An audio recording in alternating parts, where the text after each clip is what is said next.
Mga bro, handa na ang Philippine Army para sa next level na combat tech.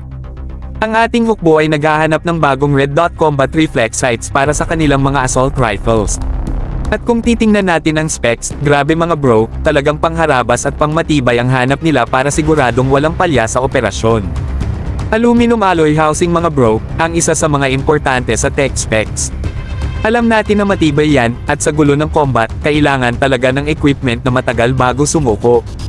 Hindi lang basta matibay, kundi fully sealed at watertight din para kahit anong ulan o putik, walang prob.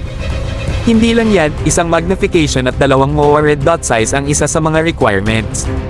Para sa mga di pamilyar, ibig sabihin nito, crisp at precise ang aim kahit mabilis ang galaw.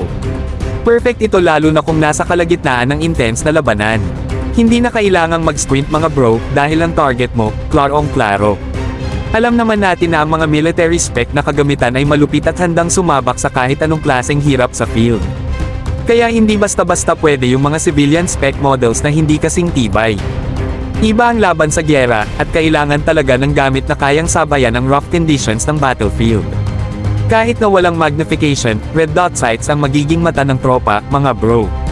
It's all about accuracy at speed, hindi lang mabilis pero tumpak sa bawat galaw. Kaya kapag nagkaroon na tayo ng bagong assault rifles, magiging solid combo ito with the new red dot sights. Precision and firepower, ganito dapat. Kaya stay tuned mga bro dahil ang Philippine Army ay hindi nagpapahuli sa tech upgrade.